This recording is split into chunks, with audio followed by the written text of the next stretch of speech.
담임쌤과 함께하는 즐거운 한국사, 고질사 시간입니다.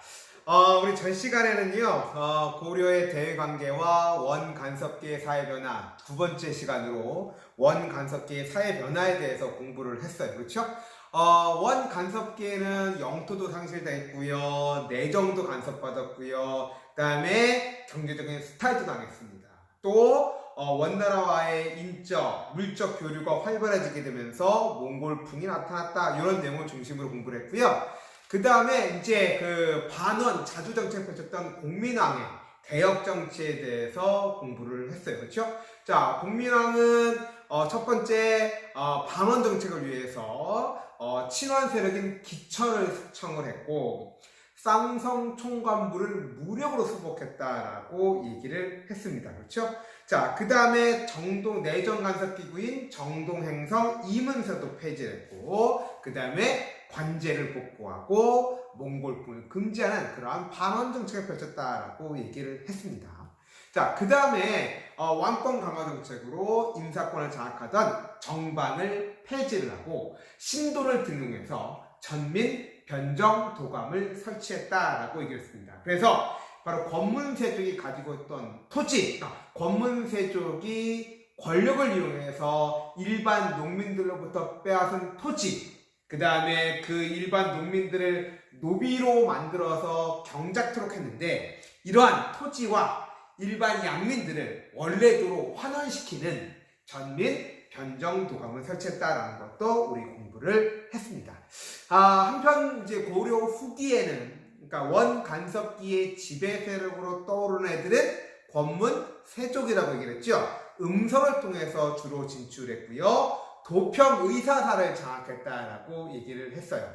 대농장을 소유를 했다라고 얘기를 했고요. 자, 친원 세력으로서 친불교적이었다라고 얘기했어요. 자, 이들 권문세족에 대항하는 새로운 세력이 등장하는데, 이들이 신진사대부고요. 이 신진사대부들이 성장할 수 있었던 건 공민왕의 개혁 정치가 있었기 때문이죠. 자, 우리 신진사대부 과거를 통해서 정계 진출한, 그리고 향리의 자제 출신이 많았다라는 거, 성리학을 수용했다라는 거, 권문세족과 불교계의 폐단을 비판했고 친명정책을 썼다라는 거, 이런 내용을 중심으로 공부를 했습니다. 자, 이번 시간에는요, 고려의 마지막 시간이에요. 오, 벌써 고려의 마지막 시간이네요. 저 혼자 막 떠들다 보니까 막 진도가 팍팍팍팍 나가게 되네요. 그렇죠? 한편으로는 좀 걱정도 되실 거예요, 여러분들. 시험 범위가 점점 늘어난다는 거죠. 한꺼번에 다 하려고 하지 말고 매 시간 여러분들 열심히 공부를 하시고요. 정리를 해 주셔서 시험에 잘 대비를 할 수 있으면 좋겠습니다. 자, 이제 고려의 사회와 문화에 대해서 배우게 될 텐데요. 첫 번째 주제로 고려의 사회 제도에 대해서 공부하게 될 거예요. 자, 고려의 사회는 가장 기본적으로는 신분 제도를 여러분들이 이해를 하셔야 돼요. 자, 그러면 고려는 어떤 신분 제도를 가지고 있었느냐? 자, 고려에는 크게 신분을, 목소리가 왜 이래? 자, 고려는 크게 두 개의 신분으로 구성되었다. 바로 양인과 천인으로 구분되었다. 양인은 이제 자유민이고, 천인은 이제 천한, 예속된 존재죠. 자, 그러면 양인은 다시 어떻게 구분되냐면요. 국가의 국가의 일을 담당하는 국가 사무, 국가의 일을 담당하는 거야. 쉽게 말하면 공무원이지, 공무원. 정호와 그 다음에 국가의 일을 하지 않는 일반 농민들이죠. 이들을 뭐라고 하냐면 백정이라고 했어요. 백정. 우리가 조선시대에는 백정을 소잡고 돼지 잡는 도축업에 종사하는 천인을 백정이라고 하는데, 고려시대의 백정은 일반 농민이었습니다. 알겠습니까? 네. 자, 그 다음에 그 신분은 양인이면서 천대를 받는, 차별을 받는 계층이 있었는데, 어떤 사람들이냐면 특수행정구역인 향, 부고, 소의 주민들, 이들이 있습니다. 자, 이들이 이제 양인입니다. 자, 그러면 정호 또 보도록 할게요. 정호는 어떤 사람들이라고? 그렇지. 국가의 역, 국가 사무를 담당하는 사람이야. 알겠죠? 자, 관리들이지, 관리들. 그러면 정호는 다시 구분이 돼요. 어떻게 구분이 되냐면, 자, 우리가 보통 이제 문무, 양반이 이렇게 있고요. 문무, 양반이라는 얘기는 문반과 무반을 합쳐서 양반이라고 하는 거예요. 그렇죠? 문신과 무신이에요. 자, 문무, 양반층이 있는데 이들은 주로 과거와 음서를 통해서 고위 관직을 차지하고요. 문벌을 형성한다라고 얘기했어요. 우리 공부했죠? 기억나죠? 네. 자, 그 다음에 문무, 양반 말고 중간계층이 있어요. 중간계층이 있는데 이 중간계층에는 어떤 사람들이 있냐면 어떤 이제 계층이 있었냐면 자, 크게 세 개로 또 한번 구분을 해볼게요. 중앙관청에서 하급 실무를 담당하는 사람들을 뭐라고 부르냐면 서리라고 합니다. 서리. 자, 그 다음에 지방관청에서 역시 또 실무 역할을 담당하는 사람들을 뭐라고 하냐면 향리라고 합니다. 향리는 여러분들 많이 들어보셨죠? 고려시대의 향리는요, 향리 안에는 또 9개의 신분이 있었어요. 9개의 계층이 있었어. 9개의 계층으로 구분됐는데, 그 중에서도 호장 혹은 부호장, 뭐 이러한 상층 향리들은요, 과거를 통해서, 중앙의 관료로 진출해서 문무양반이 될 수가 있었어요. 알겠죠? 또 이런 특징을 가지고 있습니다. 그래서 이러한 향리는, 그 중에서도 상층 향리는 과거를 통해서 그 다음에 중앙 관료로 진출하게 됐다라는 거고요. 그 다음에 궁중에서 또 실무 역할을 담당하는 사람들이 남반이 있었어요. 이렇게 서리, 향리, 남반 얘네들을 우리가 이제 중간 계층이라고 하고요. 이들 외에도 하급 장교들이 있잖아요. 이들도 중간 계층에 속했습니다. 자, 이제 백정 볼 텐데, 백정은 일반 농민이라고 했죠. 뭐 농민 외에도 뭐 수공업자 상인들도 있지만 대다수는 농민이었다. 그러면 이 백정 농민들은 어떤 일을 하느냐? 당연히 얘네들은요, 자, 조세, 세금 부담을 해야 되겠죠. 그래서 조금 밑에서 쓸게요. 조세, 공납, 역을 부담을 했어요. 자, 조세는 토지에 대한 세금이에요. 토지를 가지고 있는 사람이 내는 세금을 조세라고 하고요. 공납은 가구마다 징수를 했는데 특산물을 징수하는 것을 공납이라고 합니다. 역은 노동력을 징발하는 것을 역이라고 했죠. 그래서 백정 농민들은 조세, 공납, 역에 의무를 있고요. 의무를 졌고요. 얘들 권리 있겠죠. 어떤 권리가 있냐면 과거 응시가 가능해요. 과거 응시 자격이 있는 거죠. 과거를 통해서 관료로 진출할 수 있는 자격은 있었으나 실제로는 이것이 가능했을까? 불가능했을까? 그렇지. 거의 뭐 일반 농민들이 과거를 통해서 중앙 관료로 성장하는 경우는 거의 없었다. 이렇게 보시면 되겠습니다. 알겠죠?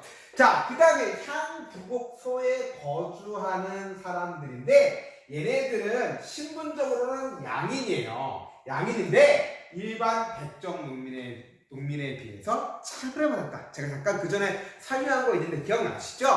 향부곡소의 주민들은 세금 부담이 더 많았고 학교 입학이나 과거 응시에 제한을 받았다라고 여러분들이 정리를 하시면 되겠습니다. 알겠죠?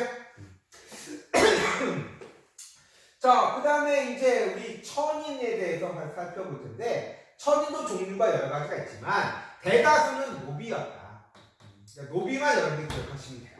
자, 노비는요 일단 그거부터 정리합시다. 얘네들은 재산으로 간주가 됐어요. 그러니까 사람이 아니지. 재산으로 간주되기 때문에 무엇이 가능하느냐? 매매. 사고 팔 수 있는 거지 뭐. 매매. 사고 팔 수도 있고요. 그 다음에 넘겨줄 수도 있어. 상속도 가능해. 그 다음에 선물로 줄 수도 있어. 증여. 자, 노비는 재산으로 간주됐고 따라서 매매, 상속, 증여의 대상이었고요. 자, 그 다음에 고려시대의 노비는 일천, 즉 천이라고 얘기를 해서 부모 중에 한 명이 천인이면 곧 천이다. 그러니까 부모 중에 한쪽이 노비이면 그 자식은 무조건 노비가 되는 그러한 제도가 적용이 됐습니다. 자, 그럼 또 노비도 또 구분이 돼요. 어떻게 구분이 되냐면요. 관청에 속해 있으면 공노비죠. 공적인 노비죠. 네, 공노비고요. 개인이 거느리고 있으면 사노비예요.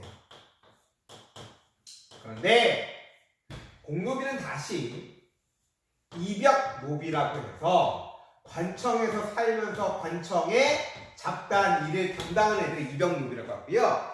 그 다음에 독립적으로 사는 노비가 있어요. 외거노비가 있어요. 자, 그 다음에 사노비도요. 역시 외거노비 똑같아요. 외거노비가 있고요. 솔거노비가 있는데, 자, 여기서 관심 있게 본 애들은 외거노비예요. 외거노비. 자, 외거노비는 외자가 바깥 외자 더할 것자야. 바깥에서 거주해. 즉 독립적으로 거주해. 그러니까 외거노비는 따로 주인과 따로 살면서 주로 농사 일을 하고요. 대신 관청, 주인인 관청이나 개인에게 몸값, 이걸 뭐라고 하냐면 신공이라고 합니다. 몸신자에 써서 신공을 납부하면 됐습니다. 그러니까 신공을 납부해야 했죠. 그러니까 신공만 납부하면 거의 간섭, 제한을 받지 않고 심지어는 재산 축적도 가능해서 이 축적된 재산으로 신분 상승하는 경우도 있었습니다. 아시겠죠? 자, 이렇게 해서 고려의 신분 제도를 살펴봤고요. 여성의 지위에 대해 살펴보도록 할게요. 왜냐하면 우리가 여성의 지위는 조선시대만 해도 여성들이 많은 차별받았잖아요.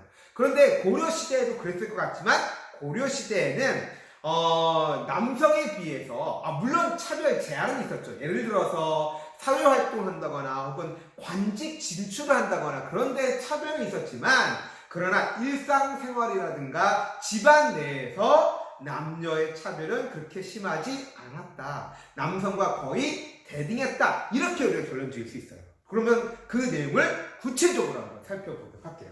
자, 고려시대 여성의 지위입니다. 자, 어떤 특징이 있냐면 첫 번째, 남녀 균분 상속이에요. 남녀 균분, 똑같이 낳는다는 얘기죠. 균분 상속. 자, 상속을 받을 때 아들만 혹은 큰 아들에게만 상속하는 것이 아니라 아들, 딸 모두 균등히 재산을 배분했다는 얘기입니다. 남녀 균분 상속이에요. 기억해 두십시오. 알겠죠? 자, 그러니까 그랬기 때문에 상속을 받으려면 의무를 다해야 될 거 아니야. 부모 봉양을 하거나 돌아가시면 어떻게 해야 돼? 제사를 지내야 될 거 아니야. 이때도 차별이 있다 없다? 없지. 상속은 똑같이 하는데. 그렇죠? 그래서 부모를 봉양, 돌아가면서 부모를 모시거나 제사도 역시 돌아가면서 제사를 지냈다는 얘기입니다. 자, 남녀 균분 상속. 그러니까 상속이라든가 그런 면에서 남녀 차별이 있다 없다? 없다. 그렇죠? 두 번째, 여성도 호주가 가능했습니다. 가구의 주인, 여성이 호주가 가능했다는 얘기고요. 그 다음에 호적이 있죠. 호적에 기재를 할 때 남자만 기재된다거나 혹은 남자 먼저 기재된다거나 그러지 않아요. 나이수 기재예요. 남녀별로 구분해서 기재하는 것이 아니라 무조건 나이수. 그러니까 첫 애가 딸이면 딸, 여자부터 기재가 되는 거예요. 호적. 알겠죠? 나이순으로 기재가 됐다. 차별이 없다는 거죠. 네 번째로 자, 여성의 재혼이죠. 재혼. 여성의 재가가 가능했다. 그리고 재가에서 낳은 자식에 대해서 차별이 있다 없다? 없다. 재가녀에 대한 차별이 없었다는 얘기입니다. 그래서 우리가 알고 있는 조선시대와는 상당히 그 차이가 났다는 거예요. 결론적으로 말하면 자, 사회활동이라든가 관직 진출에는 제한이 있었으나 일상생활에서는 거의 차별받지 않았다라는 거 여러분들 반드시 기억을 해 주셨으면 좋겠습니다. 자, 이거 외에도 음서의 혜택이 외손자에게 주어지기도 했고요. 여성이 재산도 독립적으로 인정을 받았어요. 알겠죠?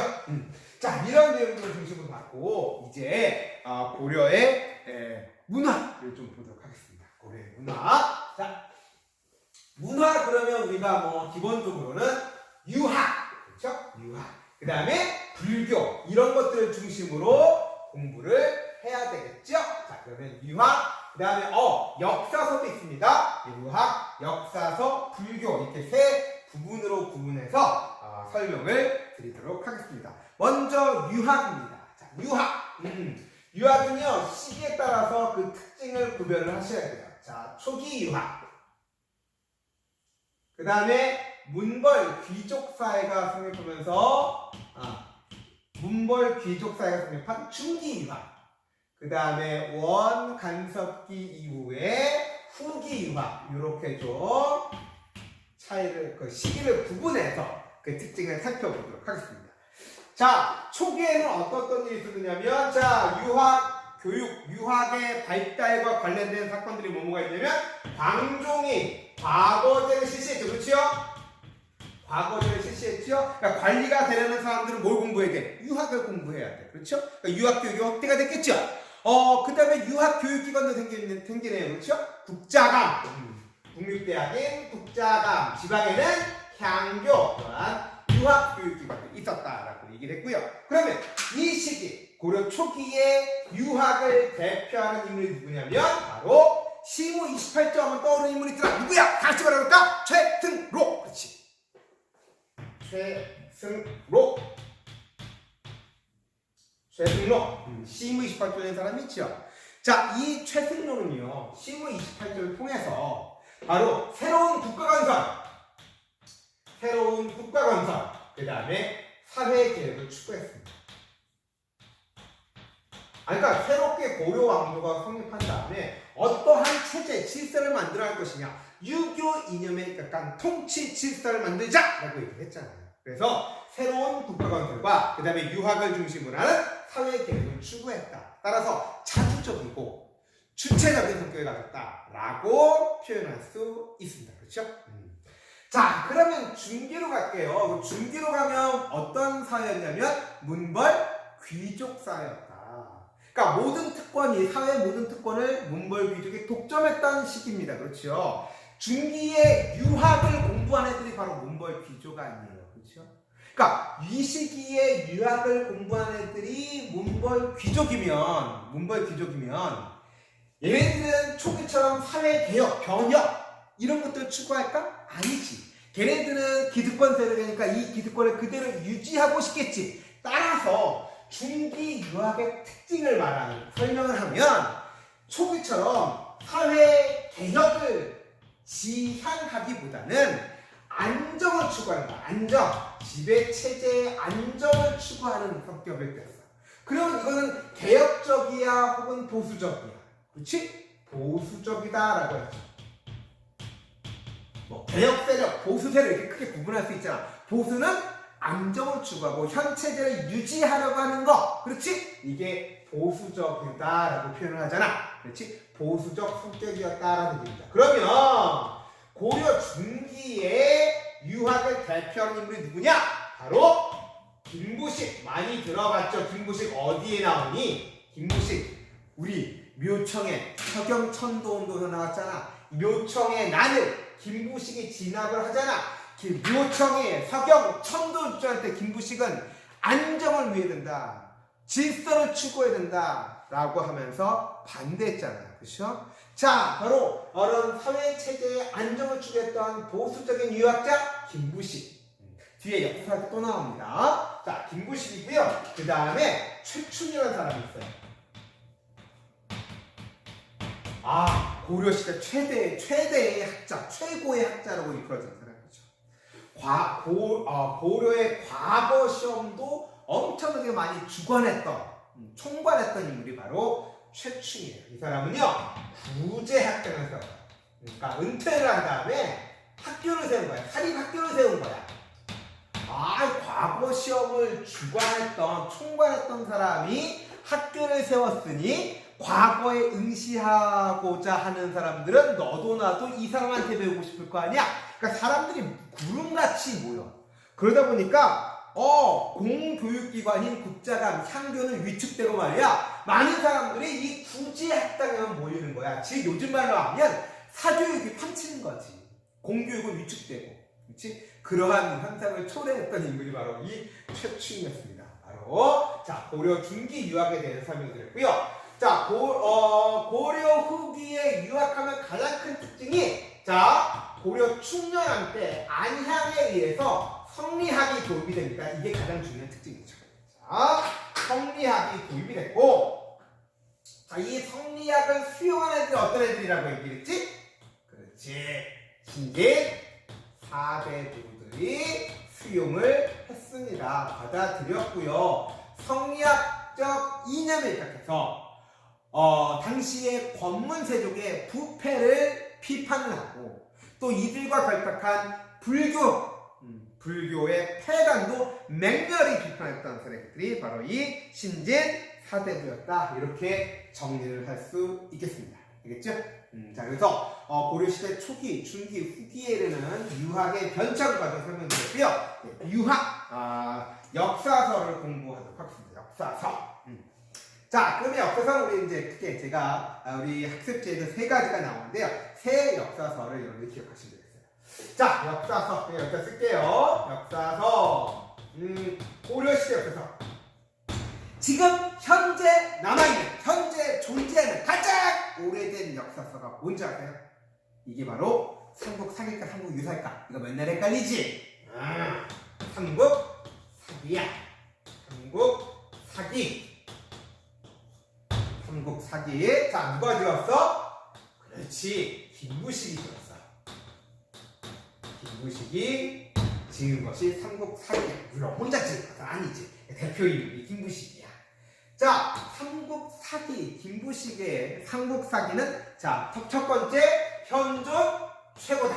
현존, 지금 남아있는 것 중에서 가장 오래된 역사서이고 바로 삼국시대 고대 사회를 연구할 때 가장 바이블, 이것이 바로 삼국사기죠. 자, 그럼 삼국사기의 가장 큰 특징은 뭐냐? 자, 이 삼국사기는 유교적 합리주의 사관에 따라서 기록되었다. 유교적 합리주의 사관.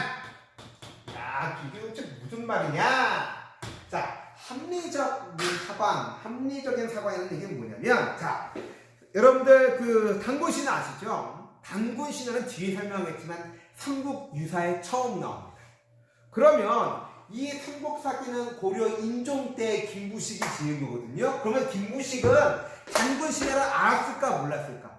당연히 알죠. 당연히 알고 있는 거예요. 그런데 그 역사서에 기재하지 않았어요. 왜? 김부식의 입장은 그런 거야. 역사는 사실을 기록을 해야 되는데 아니 세상에 하늘에서 내려왔고 뭐 웅녀와 호랑이가 곰과 호랑이가 나와가지고 요청을 해서 뭐 마늘과 쑥을 먹고 뭐 37일 만에 사람이 되어서 황궁이 또 이렇게 인간으로 변해서 뭐 결혼을 해가지고 아들 낳았다. 이거를 믿을 수 있냐 없냐? 이게 사실이냐 아니냐? 아니라는 거지. 따라서 사실이 아닌 것을 역사서에 기록할 수 없다라는 거야. 이게 합리적이잖아. 그렇지? 그래서 합리주의 사관이고요. 왜 유교적이느냐 하면 이 역사, 과거의 사실, 역사를 기록하면서 김부식은 그 사건 혹은 그 인물에 대해서 평가를 합니다. 평가를 할 때 그 평가 기준이 뭐야? 유교 사상에 입각해서 충이냐, 효냐 이런 유교 윤리에 입각해서 그 사건과 그 인물의 행위를 평가를 했기 때문에 유교적 합리주의 사관이다. 이러한 특징을 가지고 있다. 이렇게 정리할 수가 있는 거죠. 자, 두 번째 책은요, 동명왕편이에요. 자, 동명왕편은 누가 저술을 했냐면 이규보라는 사람이 저술을 했거든요. 자, 이규보의 묘가 이곳 강화도에 있죠. 아시나요? 자, 동명왕이 누구예요? 고구려의 시조죠? 주몽의 얘기예요. 주몽을 동명성왕이라고 하거든요. 이 고구려를 건국한 주몽의 역사를 기록을 했으니까 동명편을 통해서 알 수 있는 건 역시 뭘 강조한 거야? 고려는 어느 나라를 계승했다? 그렇지. 고구려 계승했다. 고구려 계승 의식을 보여주는 역사서가 바로 이규보의 동묘한 편이다. 이렇게 정리하시면 되고요. 자, 마지막으로 삼국유사가 있습니다. 삼국유사는 고려 후기 1년이라고 하는 승려에 의해서 기록된 것인데, 가장 중요한 거는 여기에 뭐가 실려 있다는 얘기니? 바로 단군 신화가 있다. 단군을 우리 민족의 시조로 여겼다라는 거죠. 그렇죠? 단군 신화, 이게 삼국유사에 기록되어 있고요. 이거 말고 제왕운기, 이승유가 쓴 제왕운기에도 단군에 대한 이야기가 기록되어 있습니다. 알겠죠? 자, 이렇게 해서 지금 유학과 역사서까지 제가 또 설명을 드렸고요. 이제 한 가지 주제가 남았네요. 그렇죠? 불교가 나왔어요. 불교. 자, 그럼 고려 불교에 대해서 얘기해 봅시다. 여러분들, 불교가 추구하는 건 뭐다? 깨달음을 얻는 거다. 깨달음을 얻은 사람을 뭐라고 한다? 두 글자로 부처라 한다. 기독교, 개신교에서는 구원받는 거예요. 예수님 믿고 구원받는 게 목표예요. 그런데 불교에서는 깨달음을 얻어서 부처가 되는 게 목표예요. 그렇죠? 그러면 깨달음을 어떤 방법으로 얻을 수 있느냐? 어떻게 하면 깨달음을 얻을 수 있느냐를 가지고 크게 불교는 두 종파로 나눕니다. 자, 바로 교종과 선종이죠. 교종은 어떻게 깨달음을 얻느냐? 석가모니 말씀, 불교 경전의 이해를 통해서 깨달음을 얻을 수 있다. 이게 교종이야. 선종은 그게 아니지. 석가모니처럼 참선과 수행을 통해서 문득 직관적으로 떠오르는 깨달음, 이걸 추구하는 것이 선종이야. 그러니까 선종은 참선, 수행이죠. 그러니까 실천이죠. 그런데 교종은 경전의 교리를 이해하는 거죠. 교리. 이론이에요, 이론. 알겠습니까? 자, 이론과 실천, 이렇게 구분할 수 있는 게 바로 교종과 선종이에요. 자, 우리 신라 중대, 신라 중대는 교종이 중심이었지만, 신라 하대에 이르면 선종이 유행을 하게 되고, 선종 세력과 육두풍과 호족이 결합을 해서 바로 신라를 무너뜨리고 고려가 성립이 되었다라고 얘기를 했습니다. 근데 고려 왕조에 들어와서도 역시 교종과 선종의 대립은 그대로 존재를 했고, 따라서 고려 불교의 숙제가 뭐였느냐? 교종과 선종을 통합하는 것이 바로 고려 불교계의 숙제였습니다. 자, 그래서 이러한 노력을 전개한 교종과 선종, 혹은 선종과 교종을 통합하려고 했던 노력이 고려시대에 나타나게 되는데, 그 대표적인 인물이 누구냐면 바로 의천과 진울이죠. 그래서 고려시대의 불교를 이야기할 때는 바로 의천과 진울을 반드시 알아두셔야 되는 거예요. 알겠죠? 자, 그러면 의천과 진울에 의해서 전개된 불교계의 교단 통합, 선종과 교종의 통합운동, 교종과 선종의 통합운동, 요거를 살펴보도록 할게요. 먼저 의천에 대해 살펴보도록 할게요. 대가족사라고 하는데, 의천. 자, 의천은 문종의 둘째 아들입니다. 왕자예요, 왕자. 왕자임에도 불구하고 세속적인 모든 그런 불교 영화를 버리고 승려가 된 인물이 바로 의천입니다. 자, 의천은요, 중국 송나라까지 가서 유학을 했고요, 화엄종을 공부를 했어요. 알겠죠? 화엄종을 공부하고 돌아온 다음에 그 교종도 여러 종파가 있는데 화엄종을 중심으로 교종을 통합을 합니다. 알겠어요? 화엄종을 중심으로 교종을 통합하더니, 자, 선종까지 끌어들일 거 아니야? 선종까지 끌어들이기 위해서 뭘 창시하느냐? 바로 해동 천태종을 창시합니다. 해동 천태종을 창시했다. 자, 이거 기억을 하셔야 돼요. 해동 천태종을 창시를 했고요. 자, 그래서 해동 천태종을 창시해서 선종을 끌어들이는 이런 거였어. 그러니까 교종을 중심으로 해서 선종을 끌어들이는 것이지.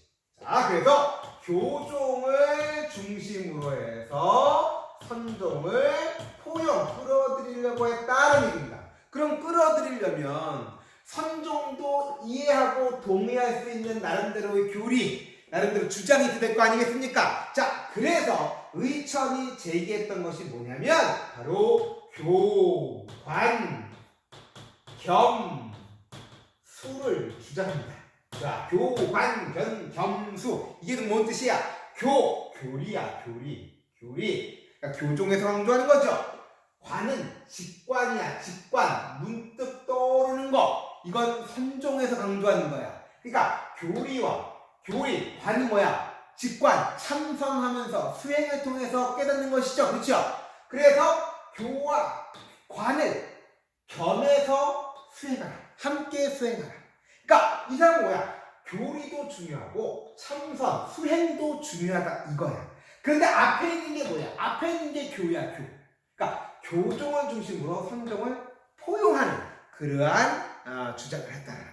그래서 이러한 교감 겸수를 제창하면서 교종과 선종의 통합을 추구했던 인물이 바로 의천이다라는 거죠. 알겠죠? 자, 두 번째 고려 후기에는요 진울이라는 사람이 등장합니다.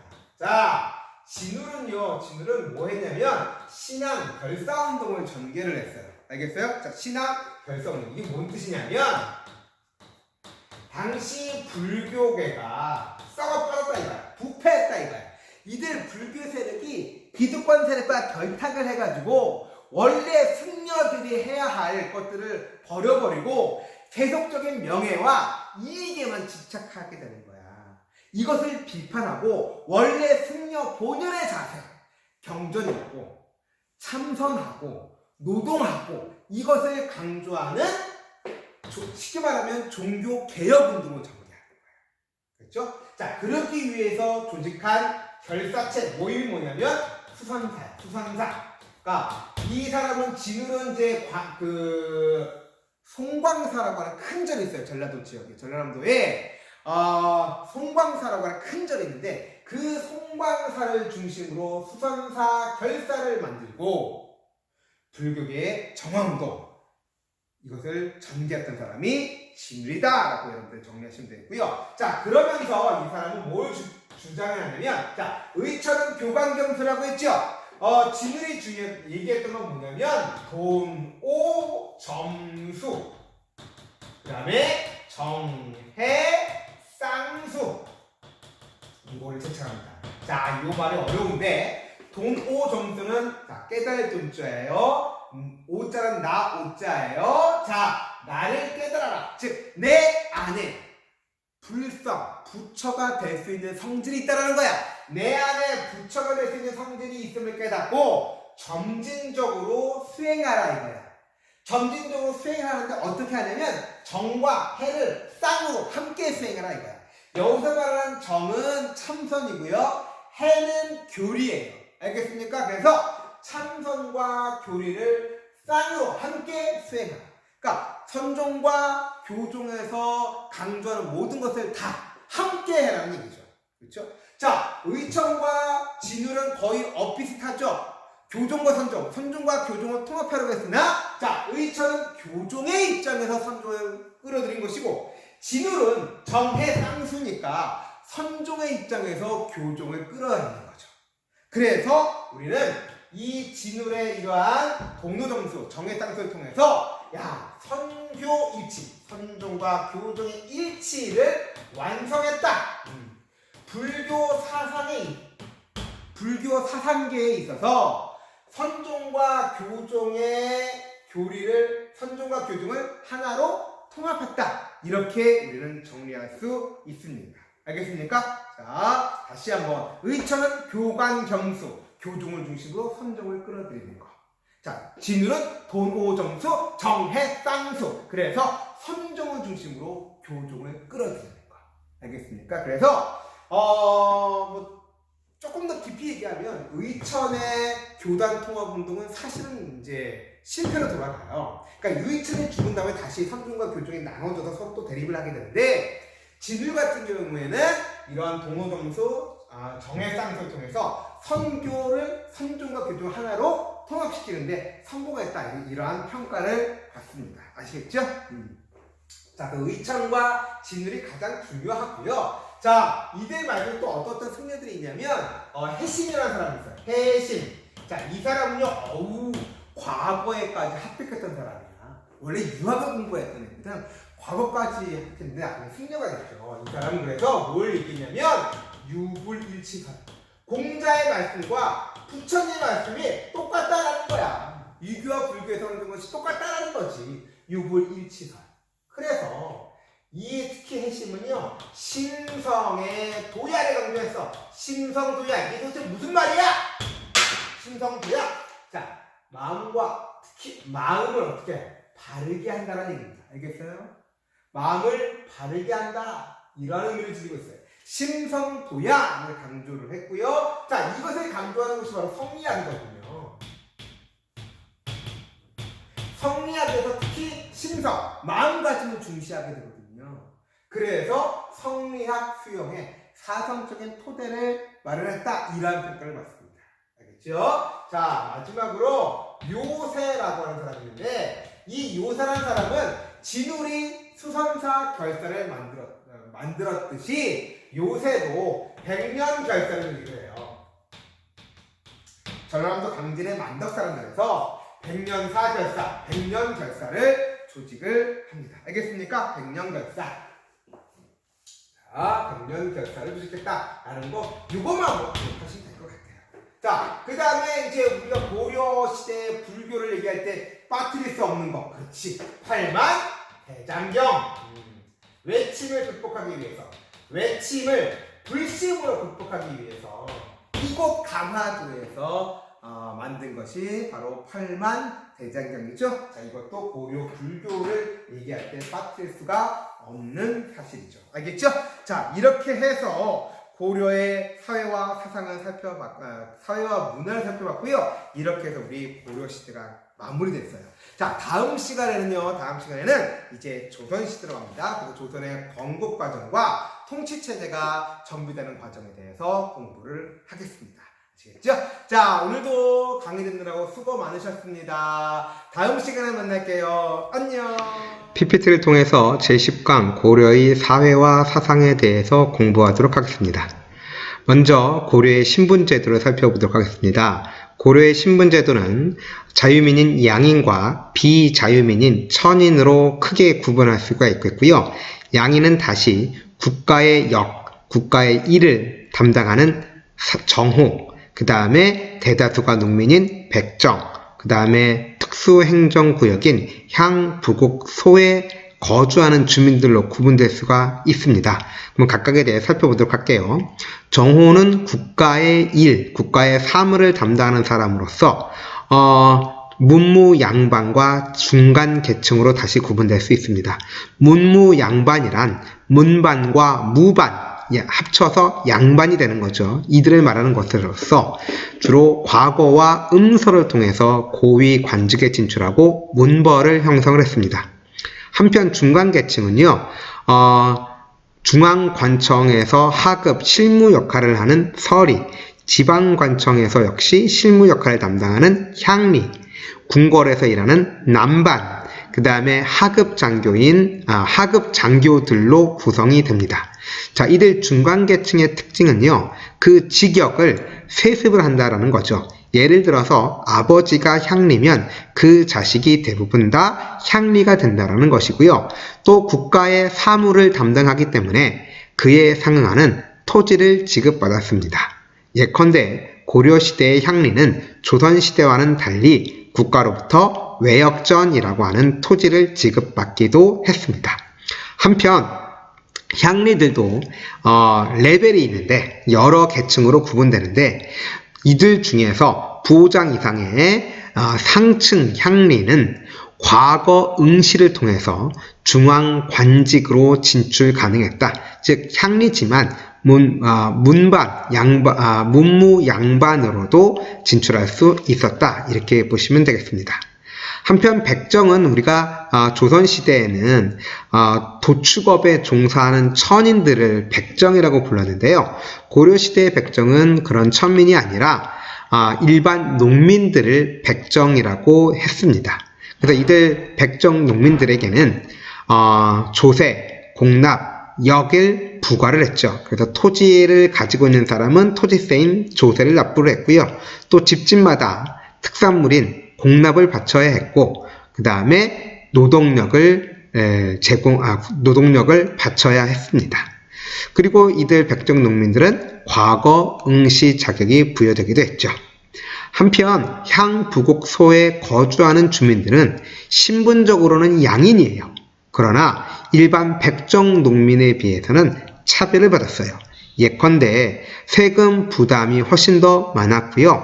거주 이전의 자유도 없었습니다. 또 학교 입학이라든가 그 다음에 과거 응시에도 제한을 받았다. 이렇게 여러분들이 정리를 하시면 되겠고요. 한편 천인들은요. 천인의 대다수는 노비입니다. 그래서 노비만을 주로 얘기를 하죠. 그래서 노비는 크게 공노비와 사노비로 구분하죠. 공노비는 관청에 소속되어 있는 것이고 사노비는 개인이 거느리고 있는 노비입니다. 이들 노비들은요. 재산으로 간주가 됐죠. 그래서 사고 팔 수도 있었고 상속할 수도 있었고 그 다음에 줄 수도 있었죠. 증여의 대상이었습니다. 고려시대 여성의 지위를 보면요. 우리가 알고 있는 흔히 조선시대 여성의 지위와는 사뭇 다르죠. 결론적으로 말을 하면 고려시대 여성은 사회활동이라든가 관직 진출에는 제한을 받았습니다. 그러나 일상생활에는 남성과 거의 대등한 위치였다. 이렇게 여러분들이 정리를 하시면 돼요. 자, 가족제도를 보면 남녀 균분 상속이었어요.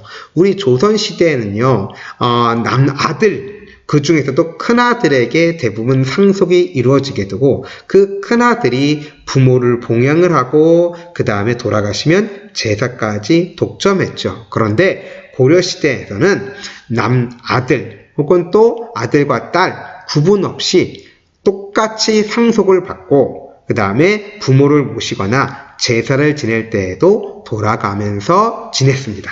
이것이 조선시대, 특히 조선 후기와의 가장 큰 차이점이죠.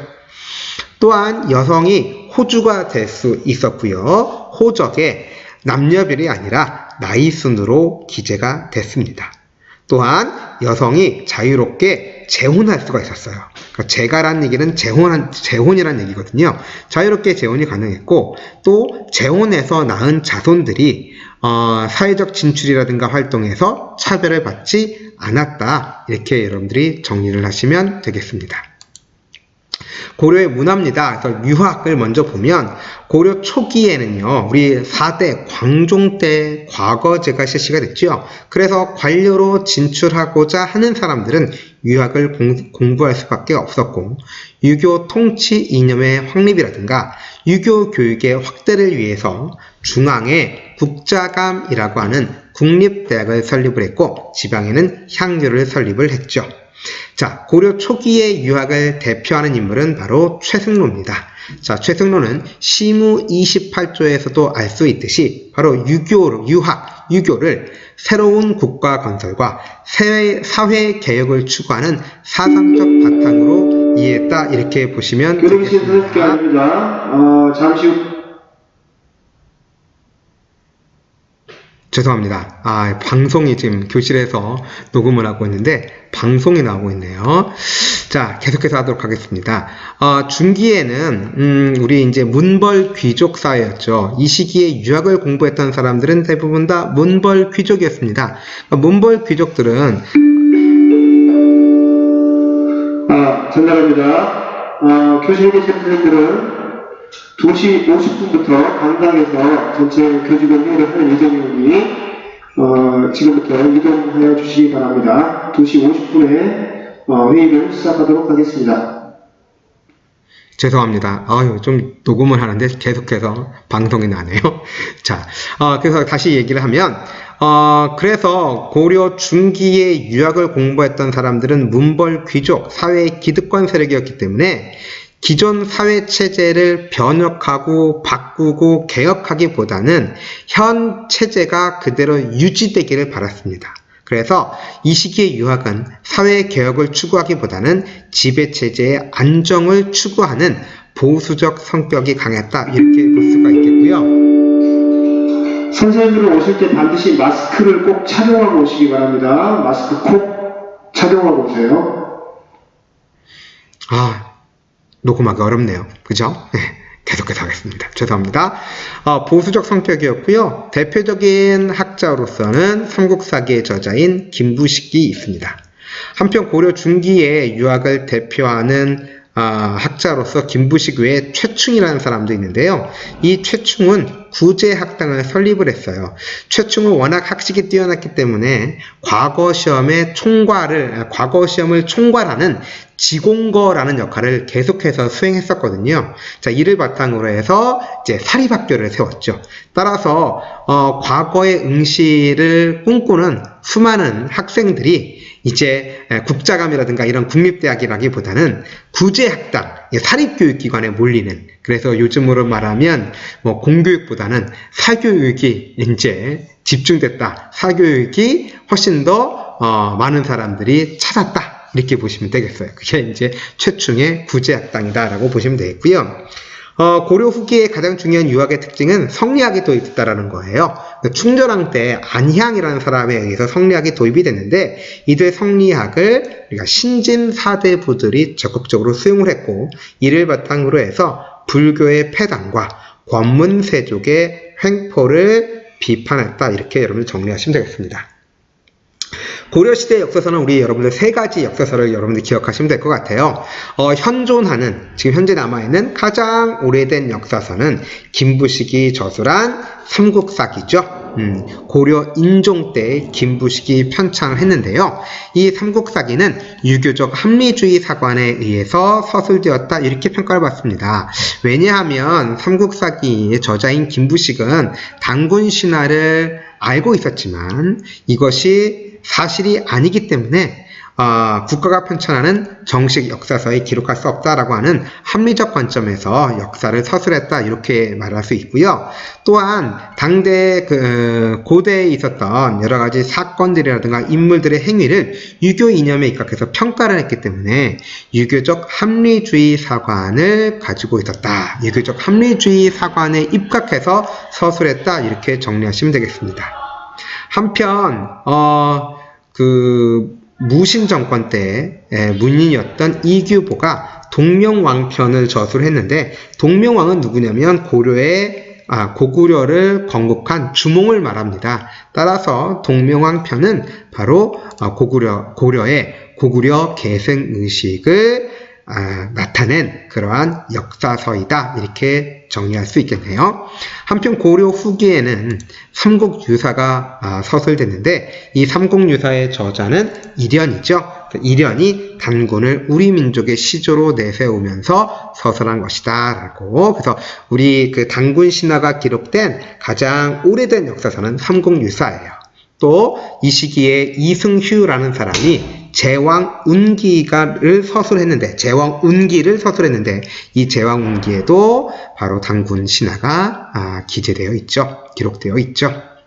자, 마지막으로 불교입니다. 고려 불교계의 가장 중요한 숙제는 바로 교종과 선종을 통합하는 일이었습니다. 우리 교종은 불교 경전, 교리를 통해서 깨달음을 추구하는 종파가 교종이고요. 선종은 참선과 수행을 통해서 깨달음을 추구하는 것이 선종이다라고 얘기를 했습니다. 우리 신라 하대에는 선종이 유행했고요. 호족과 육두품, 그 다음에 선종 승려가 결탁을 해서 신라를 무너뜨리고 고려 왕조를 개창했다. 이 사실에 대해서 배웠어요. 그런데 고려 왕조가 성립한 이후에는 다시 교종과 선종이 다시 나뉘어져서 서로 분열하고 갈등하는 모습을 보입니다. 그래서 불교 사상계에 있어서 가장 중요한 숙제는 바로 교종과 선종의 이론, 그 다음에 교종과 선종을 하나로 통합하는 그것이 가장 중요한 숙제였는데, 교종과 선종의 통합을 추구했던 승려들이 바로 고려 전기의 의천과 그 다음에 진울이 되겠습니다. 먼저 의천부터 살펴보도록 할게요. 의천은 문종의 둘째 아들이죠. 왕자 출신이에요. 그럼에도 불구하고 승려가 된 인물인데요. 중국 송나라에 가서 화엄종을 공부를 했고요. 돌아와서 해동 천태종을 창시를 했어요. 그래서 교종을 중심으로 해서 선종을 통합하는 그러한 활동을 전개했던 사람입니다. 그러니까 교종 입장에서 선종을 통합했다는 얘기는 교종에서 강조하는 것, 또 선종에서 강조하는 것을 함께 강조를 하겠죠. 그래서 의천이 제시한 수행 방법은 교관겸수였어요. 교는 교리, 즉 경전을 말하는 것이고, 관은 직관, 즉 수행을 말합니다. 그래서 교리와 경전과 수행을 겸해서 하라라는 것이 교관겸수죠. 조금 다른 말로 표현하면 이론과 실천을 함께 해라 라는 것이 의천의 주장이었습니다.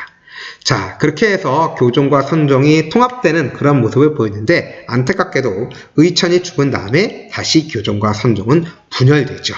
자, 이러한 분열된 교종과 선종을 다시 통합했던 인물이 바로 진울입니다. 자, 진울은요, 먼저 신앙 결사 운동을 전개했어요. 당시 진울이 활동할 때에는 무신직광기인데요.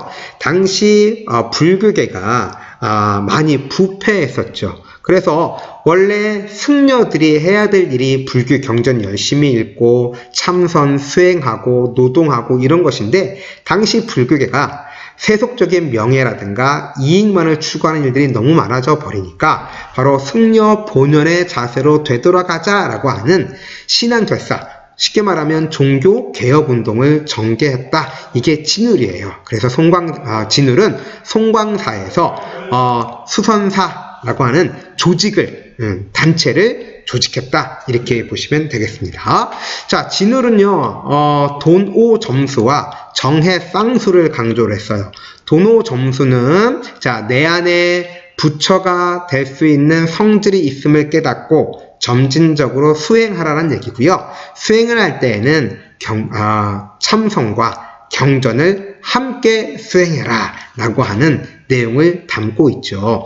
따라서 역시 선종을 중심으로 교종을 포용했다. 그러니까 경전과 그 다음에 참선을 모두 강조하면서도 참선에 좀 더 방점을 두었다. 이렇게 보시면 되겠어요. 중심을 두었다. 선종을 중심으로 교종을 포용했다. 그럼으로써 고려 불교 사상계의 가장 큰 숙제였던 선교 일치를 완성했다. 이렇게 평가를 합니다. 한편 해심이라는 사람은요, 유불일치설을 내세워요. 자, 유교 교리와 불교 교리가 다르지 않다. 공자님의 말씀과 석가모니의 말씀이 다르지 않다. 이러한 내용이죠.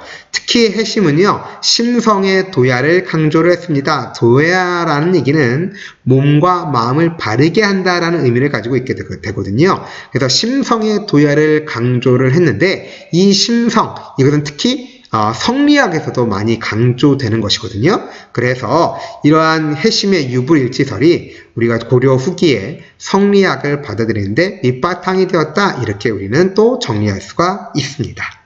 자, 그 다음에 요세라는 사람도 진울처럼 신앙 결사 운동을 조직을 했는데요. 그는 전라도 강진의 만덕사라는 절에서 백년 결사를 조직한 사람이기도 합니다.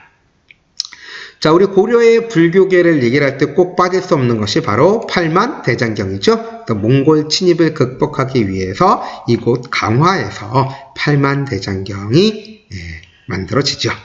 자, 지금까지 해서 고려의 사회와 사상을 공부를 했고요. 다음 시간에는 이제 고려가 끝나고 조선시대로 들어갑니다. 그래서 제11강 조선의 건국과 통치체제 확립 첫 번째 시간으로서 조선의 건국과정 공부하도록 하겠습니다. 자, 수강하느라고 수고 많으셨습니다.